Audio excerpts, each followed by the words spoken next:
tiempo que se da cada cuestión que se hace en quirófano, o diferentes antisépticos. Ok, entonces eso es importante que ustedes lo revisen. Igual están principios jurídicos fundamentales, técnica abierta y cerrada, colocación de guantes, curación de heridas, sonda Foley, tubo de Levin, etc.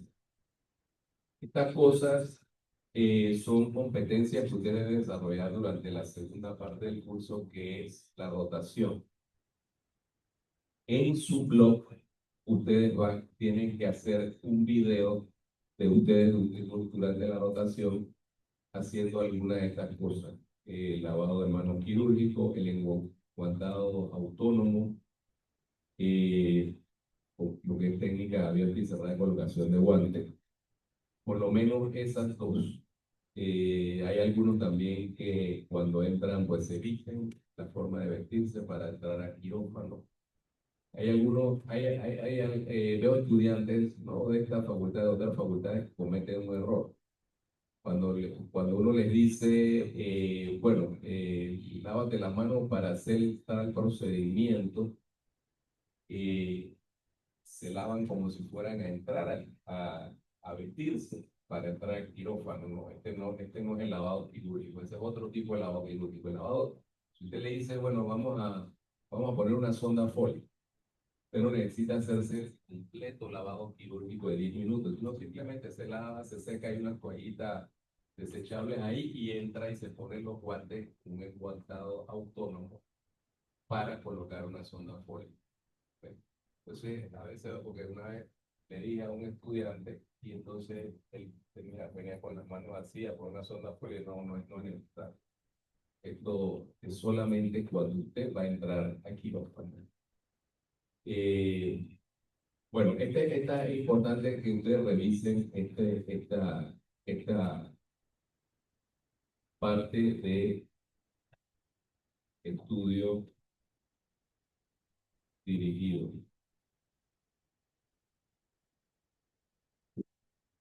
Hay también algunos artículos muy importantes. Básicamente, lo que yo les he enviado son las normas. Por ejemplo, este libro es muy importante. Esta es la guía de la eh, Organización Mundial de la Salud sobre el lavado de manos a diferentes áreas. Es un libro bastante extenso, pero es un libro de referencia. ¿Okay? Algunas preguntas vendrán de esto para los exámenes.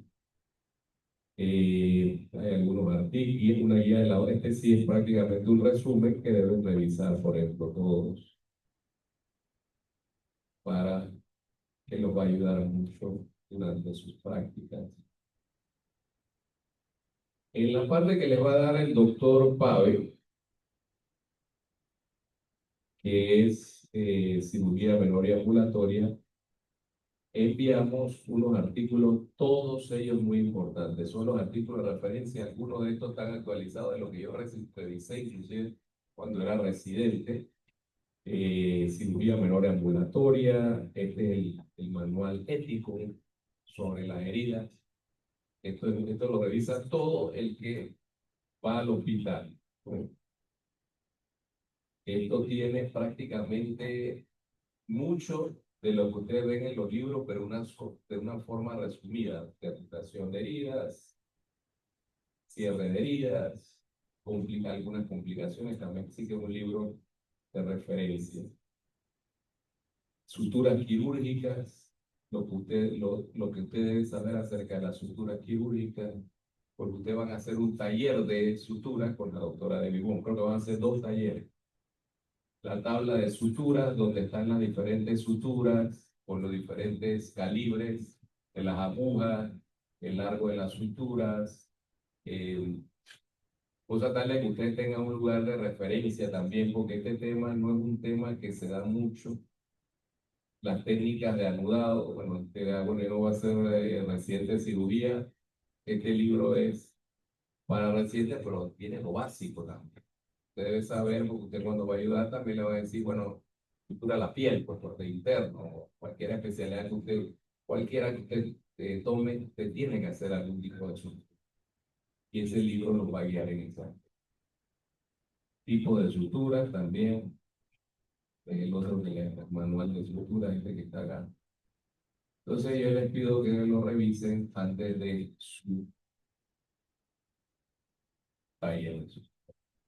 Y finalmente, eh,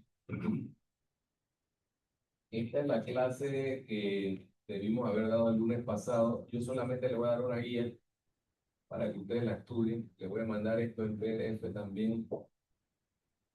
Y tienen que, dentro de esta clase, la historia de la cirugía es la historia de las complicaciones también producidas por la anestesia, porque obviamente para poder operar la cirugía progresó gracias a que empezó a usarse anestesia de diferentes tipos hasta la anestesia como la conocemos ahora. Y que hay que estudiar también cómo fue la historia de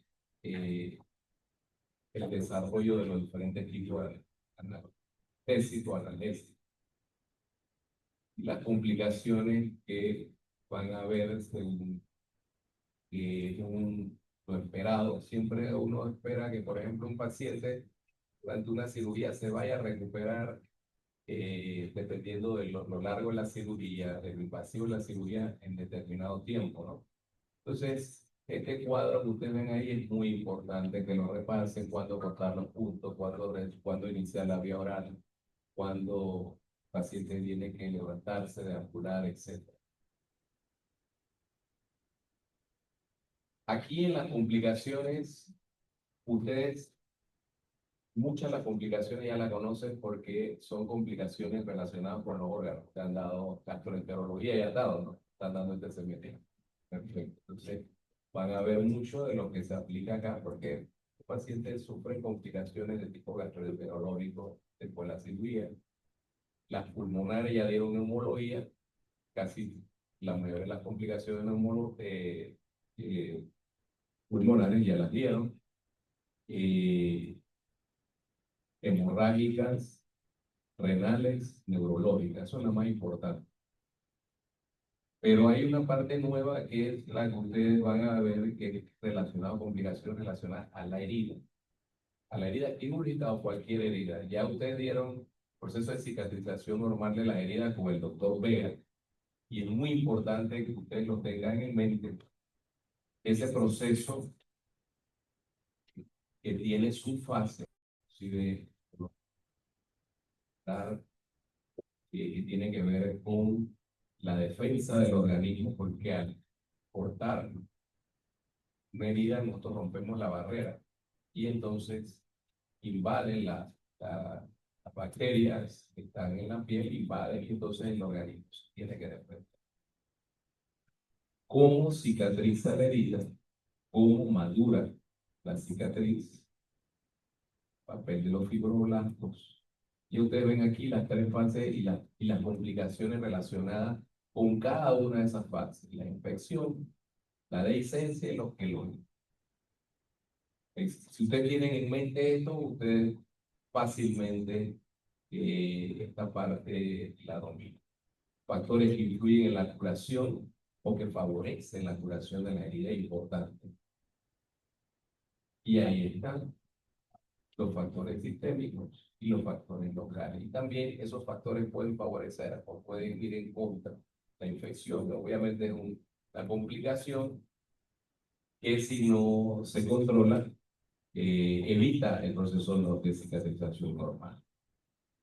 Y los factores, todos estos que inhiben el proceso de cicatrización, también definidos, y también ustedes deben repasar la mayoría, los han dado en sus diferentes clases de bioquímica, etcétera. Que es la cicatrización, cierre primario versus cierre secundario, cierre diferido. Si se colocan puntos, si no se pueden colocar puntos porque la herida está infectada, entonces un cierre secundario. Y un cierre diferido es que ese cierre secundario, la herida está demasiado abierta, ya cicatrizado. La parte más importante es son dos palabritas: tejido de granulación. Por eso el paciente le pregunta, ¿la herida está roja? o el funcionario le gusta reciente, se puso roja la herida, y está rojita, ustedes ven que el material, eso es el tejido de granulación. Eso significa que la infección está controlada, que hay suficiente fibroblastos para cerrar la herida y que ya no le falta nada más es la epitelización.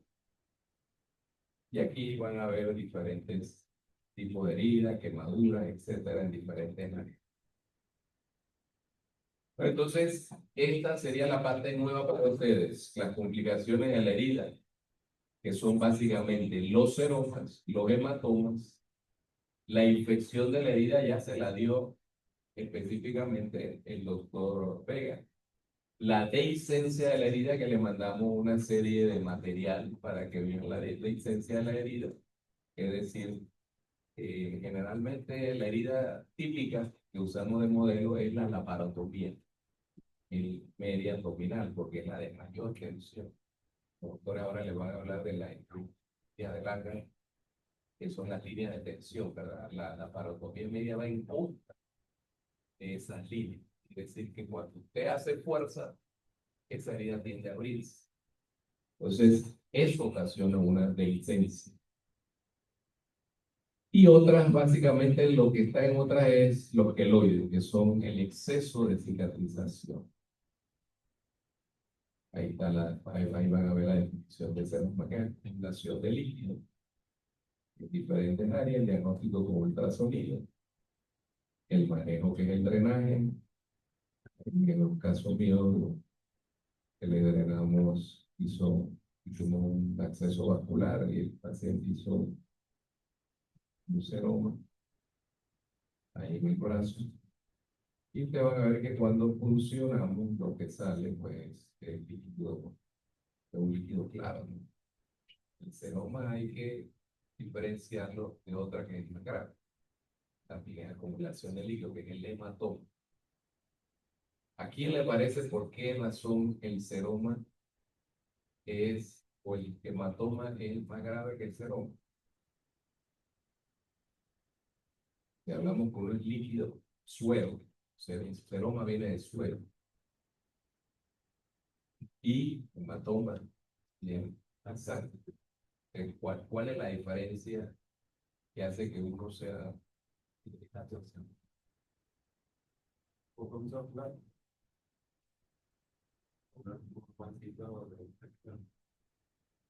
por ahí va a ser?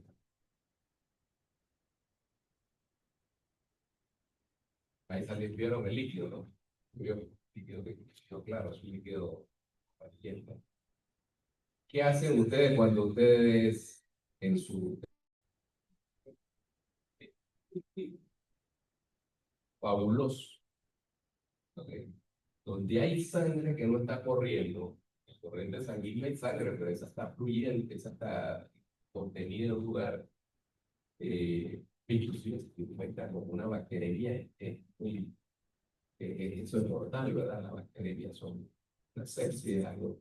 Pero cuando usted tiene una colección de sangre, allí las bacterias van a buscar, se va a formar rápido un absceso. O sea que si un hematoma no lo maneja adecuadamente, se convierte en un absceso. Entonces, esa es la diferencia de un seroma y un hematoma.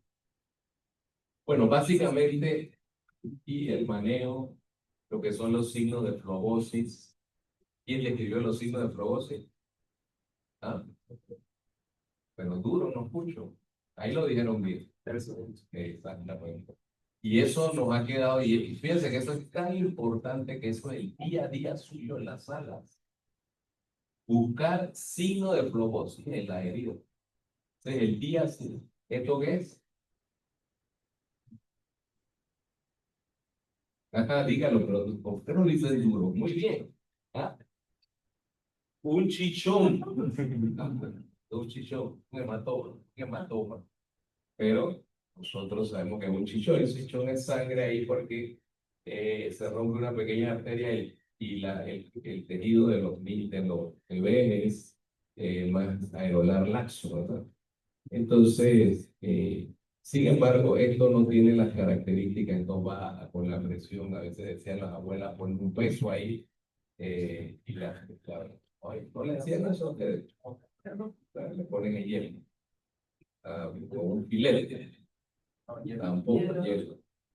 O sea, las abuelas ahora son más inteligentes que la de antes. Ok, el peso, ¿verdad? Bueno, infección de la herida quirúrgica. Acuérdense que esto es muy importante, la clasificación de la herida que ya se la dio el doctor. Pero yo quiero enfatizar en el uso de la profilaxis. Sabemos que damos profilaxis, ya vieron esa clase, ustedes son los expertos ahora. ¿Qué tipo de heridas en la clasificación? Ahí limpia, ahí damos profilaxis. En la limpia contaminada, en las contaminadas, las sucias, tratamiento, porque hay una infección establecida, ¿verdad? Ok, si yo le digo, bueno, un reemplazo de rodilla, un reemplazo total de rodilla, ¿qué tipo de herida es? Ajá. ¿Da profilaxis? ¿Quién dijo sí? Levanta la mano. Doctora, ¿por qué? Porque las cirugías con ayuda limpia y prótesis se les da. Exactamente. Cuando dice, fíjense lo que dice ahí, ¿no? Cuando el riesgo de infección sea bajo, pero las consecuencias de la misma sean catastróficas. ¿Qué pasa si se te infecta? Aquí tengo las dos rodillas, me la reemplazó el doctor Saldaña, por el bendito support. Si se hubiera infectado una, ¿qué tiene que hacer? No, tampoco así. Él tiene que quitar la prótesis y yo hubiera quedado inválido en silla de ruedas por bueno hasta que se controle la infección y ponga otra prótesis. Esa es una consecuencia catastrófica, ¿verdad? ¿Qué pasa cuando yo pongo una válvula, una prótesis cardíaca en el corazón? ¿Esa es una herida limpia o sucia? ¿Mm?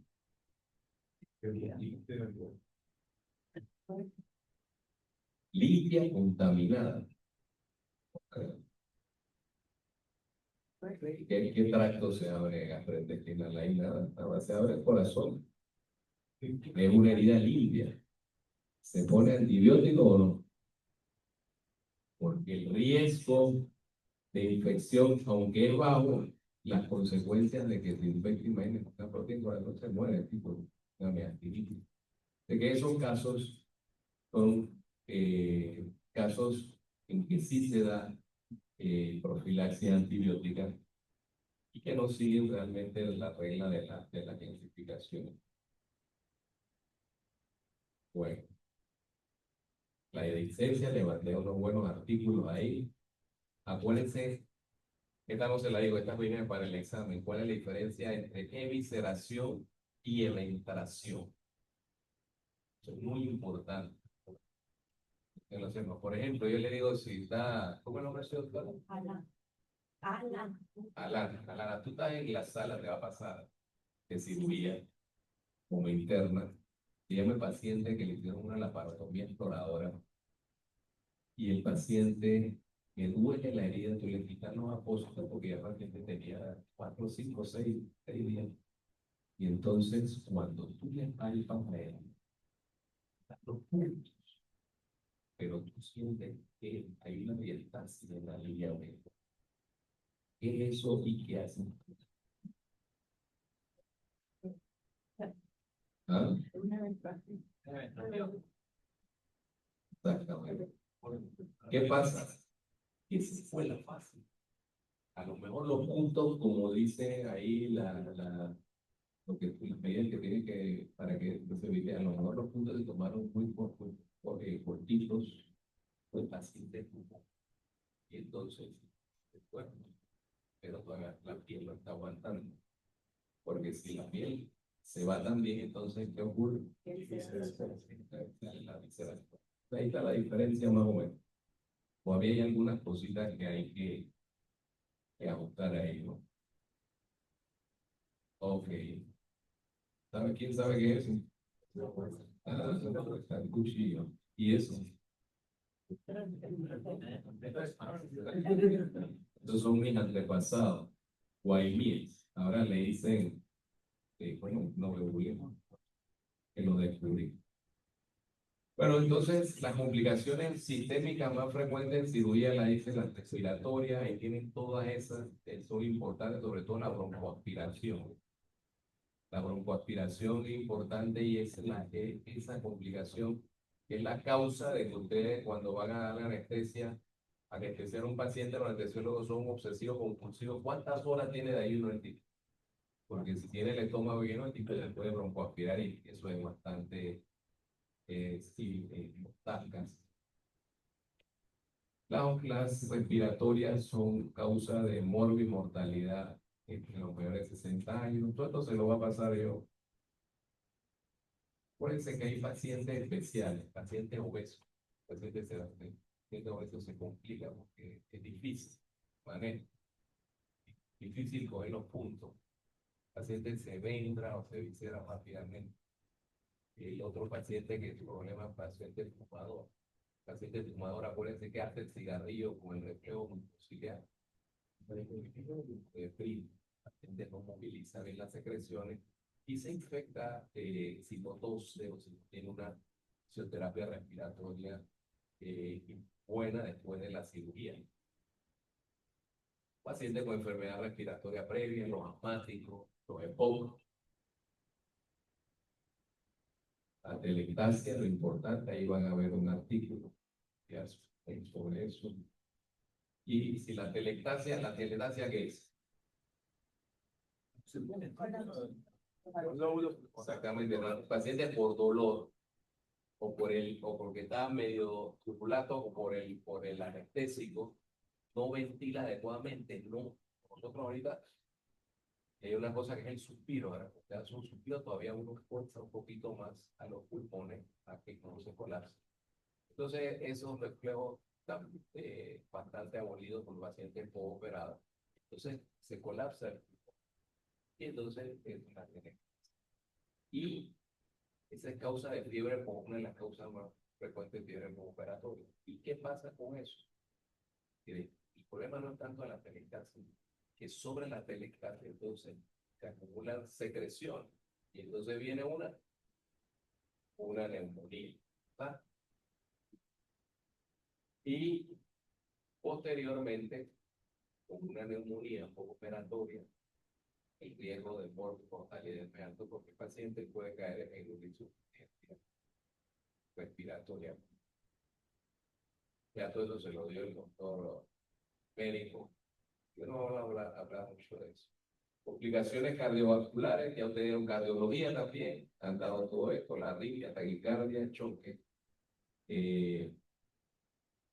paro cardíaco, la plebitis se pone en cadena, probablemente plebitis es una complicación de la enfermera, un mal manejo de la enfermera cuando canaliza con técnica séptica, por todo en la vena, ¿verdad?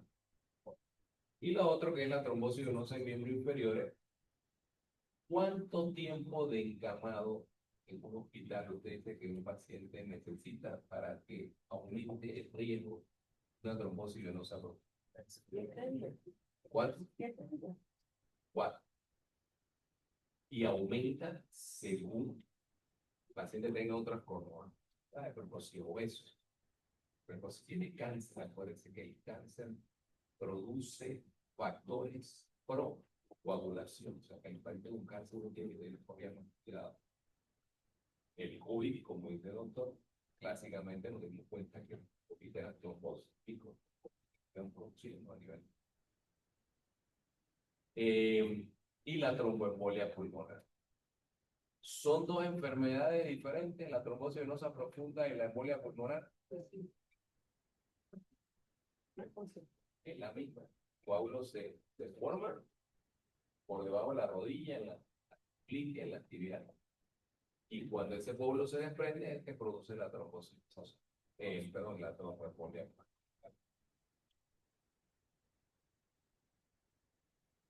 Complicaciones cardiopulmonares, con el infarto agudo de la embolia pulmonar, tiene que aprender a reconocer cuando el paciente cambia el electro operación familiar. La hipertensión hay que controlarla porque el paciente, ¿qué pasa con el paciente hipertenso? Igual hizo tremenda operación y el operador inmediato se olvidaron de darle la medicación. ¿Qué pasa? Bueno, porque no se controló la presión adecuada. Bueno, el edema pulmonar ya es cuando es fracaso, uno no reconoce una telectasia que evoluciona una neumonía, que evoluciona una insuficiencia respiratoria o una falla cardíaca secundaria también. Se produce con el edema. La embolia pulmonar, acuérdense de la triada de Virchow. Esto lo repasaremos después en la clase de vascular. Y todos los factores de riesgo de tromboembolismo. Todo esto se nos va a dar. Complicaciones hemorrágicas. Y lo único que van a hablar de esto es una pregunta de examen. Entre los problemas hematológicos, la mejor forma de diagnosticarlo es por tiempo de trombina, tiempo de tromboplastina, fibrinógeno, recuento de plaquetas, tromboelastografía. ¿Cuál de las alternativas? Pero ninguna de las anteriores. La historia clínica. O sea, ninguna de las anteriores. Paciente que tiene un antecedente sangrado, ese paciente que usted tiene que consultar hematología, ese paciente tiene algún tipo de problema genético en la población. Así que hay que hacer una buena historia. Pero también hay que aprender todo lo demás, la cascada, la fotografía, todo esto son preguntas extras.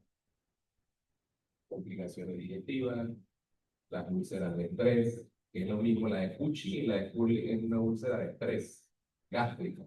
Uno le descubrió quién era el neurocirujano. Cushing.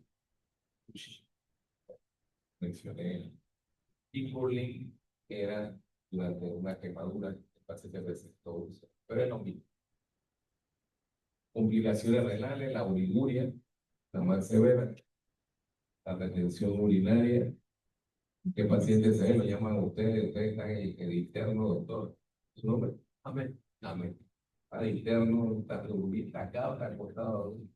Se llama la enfermera, paciente le duele la barriga, operado, operado de la rodilla, paciente tiene 60 años, y entonces tú lo llevas y encuentras que tiene un bajo vientre elevado. ¿Cuál es tu diagnóstico? No, un globo vesical. ¿Qué haces? Tiene que poner una sonda, ¿verdad? Entonces, eso es más frecuente en varones mayores de 50 años. Y el tratamiento de colocarle puede ser una sonda transitoria, una relámpago y después y una folicidio. Si el paciente ve que tiene una próstata grande. Por eso es que esos pacientes, el paciente prostático, el paciente fumadores, hay que hacer una buena evaluación antes de operarlo. Porque esos pacientes, por ejemplo, tú haces una hernia y tú al paciente no le controlaste la tos, al paciente fumador, la hernia te va a recibir. Igual, el tubo que tiene que hacer el paciente tiene un problema prostático no resuelto, va a hacer que tu cirugía luego evolucione adecuadamente. Bueno, básicamente eso era lo que yo les he dicho. No voy a quedarme más tiempo porque los doctores tienen que darle su charla. Esta es una parte bien importante que dicen las perlas. Yo quisiera que ustedes la revisaran porque fiebre, que buscar, taquicardia, ansiedad, disnea, sobre todo la fiebre postoperatoria. Si usted tiene una 24 horas, está cosa. Si usted tiene una fiebre al 10º día, otra cosa. Así que esto lo tienen que dominar muy bien. Como las 5W, la fiebre postoperatoria que viene del inglés, ¿no? Wound, herida, infección, water, agua, wine, viento, walking, deambulación y wonder drugs. Hay algunas drogas que el paciente la recibe como profilaxis, pero no se la suspenden, sino que la dejan, ya no es profilaxis, se la dejaron por error o quién sabe por qué, porque el paciente estaba con fiebre y esa es la causa de la fiebre. Y que tienen que tener cuidado con eso, sobre todo las que más producen esto son las cefalopodias. Bueno, ahí tengo un video. Riesgo en cirugía. eh, Hay que medir el riesgo para los pacientes. Depende de toda la suma de las comorbilidades y depende de qué tipo de cirugía, depende en qué lugar se lo va a hacer, ¿no? Obviamente hay ciertas cosas que no se dicen, pero un paciente tiene miedo, tiene, ¿qué piensan ustedes? ¿Tiene más riesgo de operarse aquí en Panamá o en la Cleveland Clinic, que es el centro número uno en cirugía cardiovascular en el mundo? Obviamente va a tener menos riesgo en aquí o en la clínica, porque la mayor cantidad de casos que hace, la mayor tecnología, etcétera. Esas cosas tienen que tenerse en cuenta. La experiencia del anestesiólogo y cirujano es muy importante. Aunque uno diga lo contrario, no es lo mismo que lo opere a un residente que lo opere a un funcionario de mucha experiencia. ¿Qué pasa?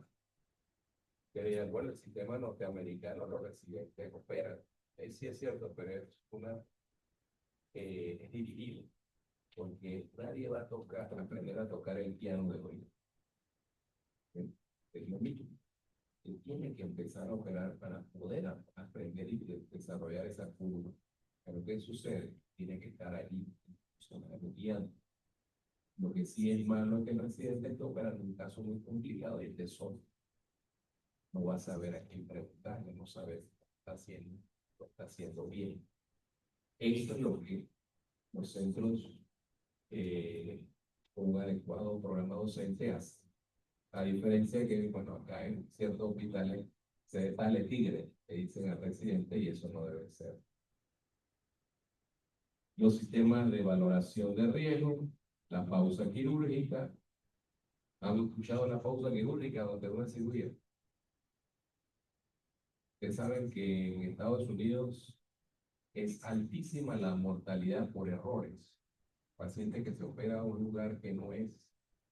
Y eso es porque ellos lo analizan, acá debe ser mucho mayor. Eso es porque ellos analizan qué está pasando porque tienen tablas y cuadros y hay personal dedicado a eso. La caída, porque pues, la demanda, que tienen que cuidarse mucho de esas cosas. Entonces, esto de la pausa quirúrgica es muy importante porque inclusive evita que tú a un paciente le está dando una profilaxis. Usted le daría, por ejemplo, a un paciente alérgico a la penicilina cefaloporínica. Trataría de evitarlo, ¿verdad? Porque hay un porcentaje de reacción cruzada. Ese tipo de cosas son las que deben controlarse con la pausa. Yo le mandé el libro de la OMS sobre la pausa quirúrgica y los cuadros que se hacen. Mire, la pausa quirúrgica no solamente es para cirugía, para cualquier procedimiento. Se va a hacer una punción lumbar, que tiene que ver el paciente, tiene indicación para el hipo, si el paciente no es alérgico a alguna droga que se le vaya a poner, etcétera. Que, bueno, ese es en un resumen bien grande las clases que vamos a ver. También la pueden hacer el chat.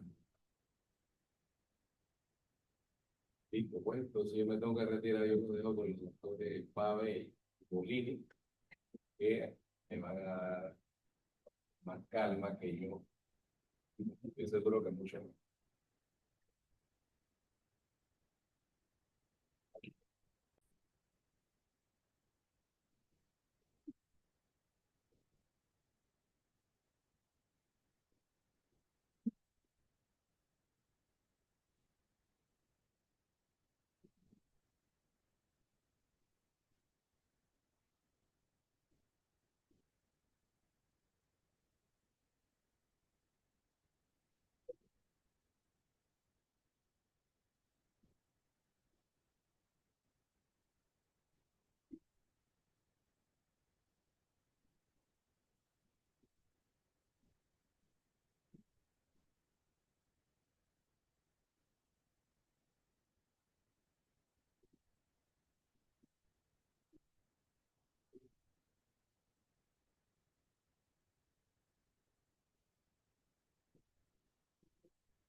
Buenas tardes, chicos, ¿cómo están?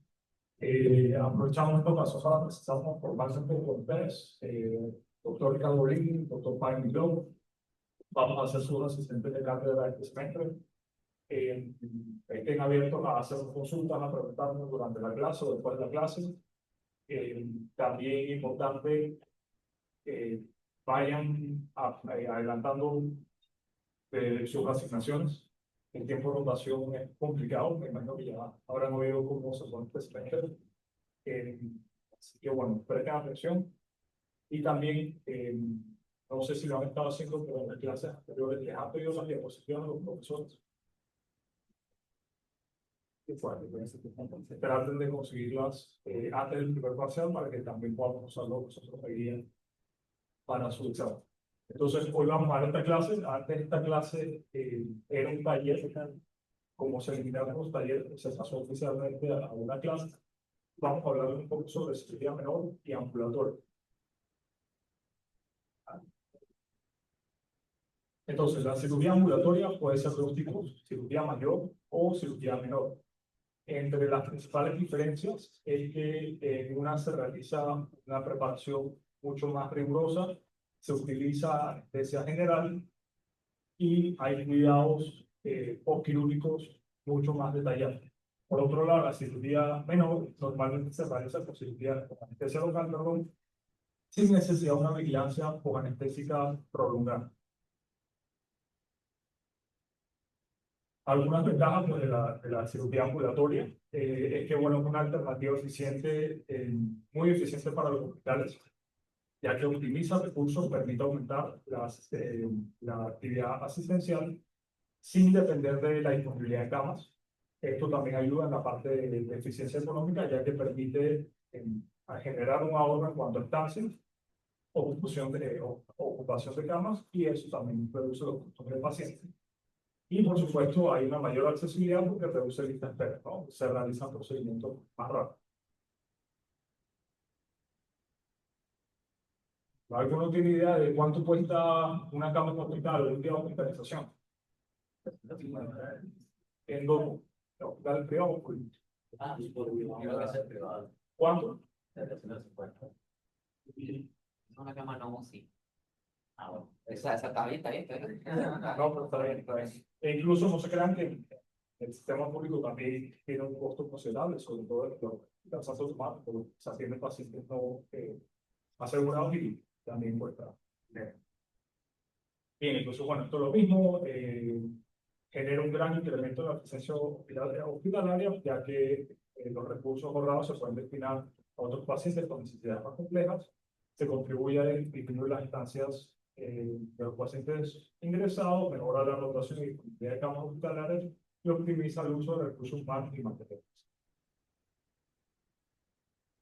Entonces, tipo de cirugía menor ambulatoria, bueno, tenemos aquella que es programada o electiva, en esta es que vamos a basar gran parte de la clase. Tenemos también los procedimientos menores programados, procedimientos menores de urgencias y cirugía menor de urgencia.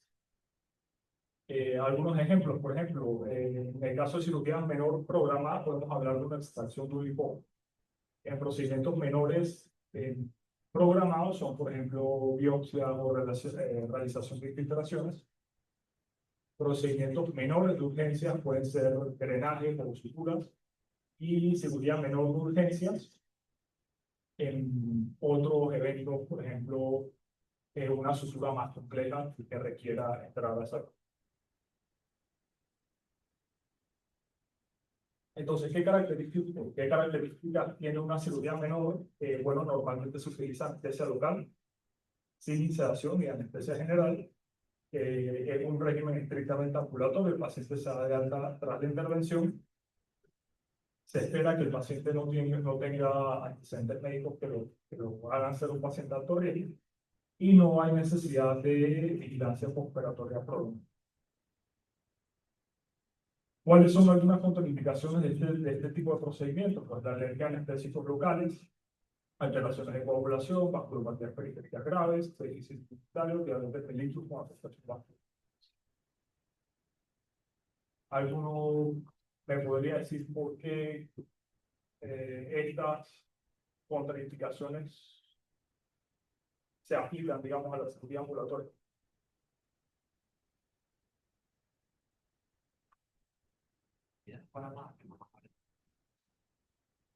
Porque requieren Porque como ellos van a requerir como más cuidado postoperatorio y hacer una cirugía, pues, no requerir tanto tiempo de vigilancia postoperatoria, pues, no aplicaría. una vigilancia un poco más, gracias, una vigilancia un poco más estricta. Hay pacientes que también tienen ciertas condiciones especiales, por ejemplo, los que son alérgicos a ciertos medicamentos, especialmente los anestésicos locales, son pacientes que, si dependiendo del procedimiento de asesimiento ambulatorio, no se cicatrización directa, no solo cicatrización. Inmunológicamente hablando, Inflamación. ¿Qué otra? Infecciones, correcto. Un paciente que no le llega una buena llegada de sangre a esa herida no tiene un proceso de cicatrización adecuado, no tiene un proceso de defensa adecuado. Cualquier condición, no necesariamente tiene que ser diabetes, una neuropatía periférica, cualquier condición que limite el llegado de sangre hacia una herida es una condición que muy probablemente va a terminar o en mala cicatrización o en una infección o algo por el estilo. De hecho, muchas de las terapias que se aplican, que van a ver a lo largo de su ocasión, como la terapia PAC, son terapias que el objetivo es mejorar la perfusión hacia ese tejido. Por eso también es importante hacer muchos exámenes de seguimiento a los pacientes. Paciente que tiene hemoglobina baja, paciente que simplemente tiene otros trastornos metabólicos que no permitan una adecuada nutrición del tejido, no va a sanar de la misma manera que un paciente que está en buen estado general. El simple hecho de ser mayor de cierta edad los pone en cierto riesgo de que no le llegue igual sangre. Por eso también es importante hacer ciertas pruebas que le llamamos neurovascular distal, que son pruebas físicas en el examen físico que le permiten a ustedes saber que el paciente tiene un buen movimiento, o sea, inervación, sensación y también tiene una buena llegada de sangre, llenado capilar, este tipo de pruebas que son tonterías, facilitas de hacer. Si el paciente le llega bien sangre a la uña del dedo del pie, probablemente le llega bien sangre al resto del pie. Otras cosas que pueden hablar son pulsos o, digamos, varices. Todas esas cosas son signos de enfermedades del sistema vascular. Un ejemplo sencillo y que el doctor era súper experto en eso, la insuficiencia venosa periférica. Una persona que sufre de varices muy probablemente también puede sufrir de varicocele o puede sufrir de hemorroides. Todas son diferentes manifestaciones de la misma enfermedad fondo, que son insuficiencias venosas.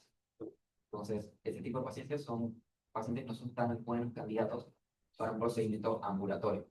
Y bueno, el déficit inmunitario yo creo que queda más que claro de por qué no es un buen candidato a un procedimiento ambulatorio, por lo menos si es un procedimiento un poco más grande.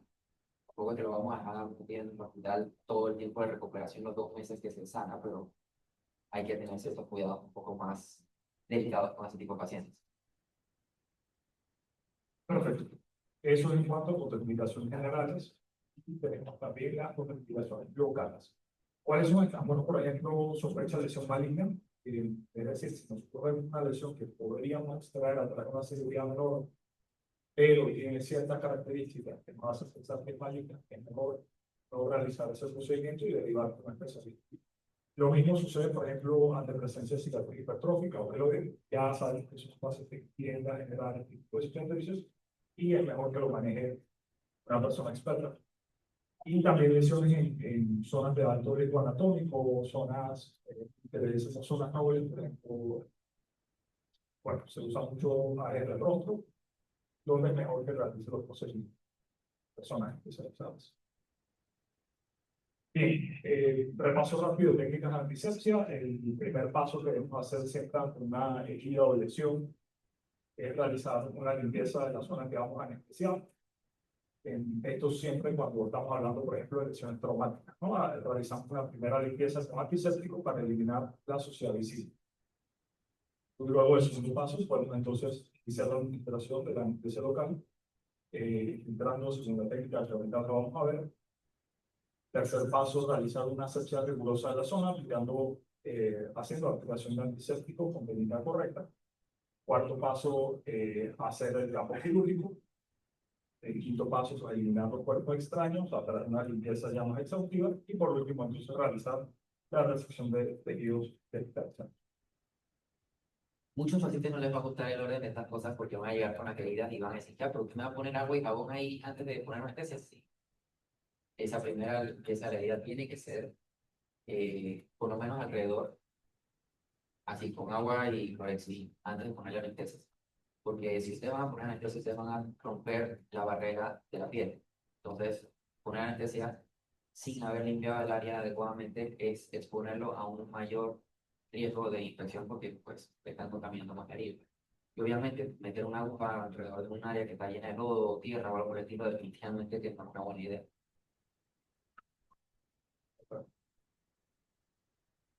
Entonces, ¿cómo realizamos la asepsia adecuada? Normalmente lo que van a ver, y bueno, incluso seguramente ya han entrado a salón de operaciones, hay dos formas que se pueden hacer. Iniciamos con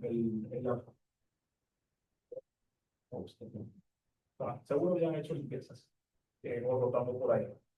Entonces, iniciamos de forma circular desde la herida hacia afuera y normalmente se realizan varias veces, ¿no? Otra técnica es desde la lesión hacia ángulos externos de la herida. Normalmente nosotros siempre nos han enseñado de la forma circular, ¿no? Ahora, en cuanto a técnicas de infiltración anestésica, pues se puede hacer infiltración directa, es aquella en la que de manera perpendicular a la herida y vamos desde adentro hacia afuera extrayendo la aguja y dejando digamos, anestesia en el camino que sucede. También tenemos. ¿Sí? Ok, importantísimo con anestesia. Es lo primero que tienen que hacer apenas la aguja entra. Verificar que no pasa. Verificar que no pasa. Exactamente, verificar que no está en un vaso, aspirando un poquito. Entonces, ¿qué pasa si están en un vaso? No debería, No debería estar en un vaso. ¿Ah? no lo debo. Debemos cambiar el sitio. Se recoloca. Hay que reclamar en otro lugar. ¿Y qué pasa si sin querer lo inyectan en un vaso? ¿Qué tiene que estar pendiente? Arritmias. Ajá, ¿y cómo vas a saber? El paciente de la nada se... Los signos vitales del paciente. Nadie le tiene puesto un encaje a nadie que está suturando. Nadie le pone un monitor a alguien que va a suturar. Digo, le corté la mano con un cuchillo mientras estaba cocinando y me van a suturar. Se los prometo que ustedes nunca les van a poner un monitor al paciente. ¿Cómo se dan cuenta que ustedes sí tienen que poner un monitor? Palpitaciones. Él puede decir que a veces tiene palpitaciones y eso. ¿Cuál es uno de los primeros signos que tienen que preguntarle o decir al paciente que pendiente de eso? Acelerado. A mí no me ha pasado, pero muchos me han dicho tambor metálico. Y ustedes, si el paciente empieza a decir que metal de la nada, ahí pone un monitor porque es posible que haya habido algo de entrada de anestésico a torrente sanguíneo.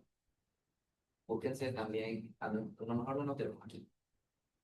Búsquense los primeros signos que tienen que tener pendientes de un paciente que le haya entrado anestesia al torrente sanguíneo, porque ya es la lidocaína. Además de ser un anestésico local, funciona como antiarrítmico. Exactamente, un antiarrítmico. Y cualquier antiarrítmico mal usado es un probarrítmico. Así que también depende mucho de la dosis y también dónde está usando. En el tema de la anestesia local, lo que se busca es que la acción sea justamente local. No queremos que se absorba, no queremos que entre el sistema circulatorio. De hecho, hay varias cosas que se pueden hacer para limitar la entrada de la anestesia al sistema circulatorio. Eso lo vamos a mencionar, pero quiero ver si ya han adelantado o visto algo de eso. También se le ocurre una manera de limitar el paso de anestesia local a la sangre. Exactamente. Primero, la epinefrina. El uso de la epinefrina puede ayudar a que no se absorba tan rápidamente el anestésico local, pero tiene sus ciertas limitaciones. Eso sí lo vamos a mencionar. Muy bien. Y la segunda forma en la que podemos realizar la infiltración de anestesia es, como ven la segunda imagen, en el que se incide alrededor de la lesión y se va formando algo que le llamamos, digamos, se forma un abón debajo de la lesión y eso nos permite realizar la... Bueno, otra técnica que también es importante mencionar es el bloqueo. El bloqueo se realiza normalmente, bueno, sé si puedes realizar a veces es mucho, por ejemplo, en extremidades en dedo, independientemente de dónde está la lesión, si realizamos bloqueo del área nerviosa del dedo, podemos ya realizar una incisión en cualquier parte. Los bloqueos son una de las mejores técnicas para los anestesiólogos para poder bloquear o básicamente dejar sin sensación un gran área con poca medicina para obviamente no superar ciertas dosis y limitar los daños que podemos hacer al paciente. En el caso de medicina general, la mayoría son regiones chiquitas, tipo dedos. Se coloca la anestesia colocal en la base de la articulación. Tratan de buscar más o menos basar una anatomía donde podrían estar los nervios y dejan el anestésico cerca de los nervios que van a ir ramificándose hacia el resto de la extremidad. El mismo principio aplica ya con anestesiólogos a lo que es el plexo braquial. Ellos buscan el plexo braquial ultrasonido y dejan anestesia local para poder que se duerma todo el brazo, por ejemplo. Entonces, usar poco medicamento en esas áreas donde están los nervios principales que van a inervar la extremidad permite que se pueda dormir o anestesiar toda el área con poco uso de medicamentos y es una herida bastante extensa. Si son heridas considerablemente chicas, también es posible utilizarlo de manera más focalizada. Pero en lugares bastante pequeños, como por ejemplo cortar las puntas de los dedos o cosas por el estilo, que vayan a suturar, a veces recomiendan el uso de la anestesia regional, pero se puede usar también a nivel local.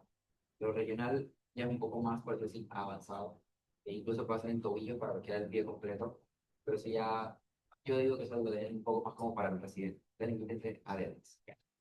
Si lo hacen con extremidades con piezas más grandes, bajo vigilancia de algunos de los superiores que están con usted. ¿Alguna duda? Ok, bueno, como mencionamos, el que más utilizamos, el lidocaína entre 1 al 2%, es el anestésico por elección, por su rápido inicio de acción de 2 a 5 minutos y su duración intermedia entre 1 a 2 horas. Consideraciones importantes, como ya mencionamos, bien adelantado, se puede utilizar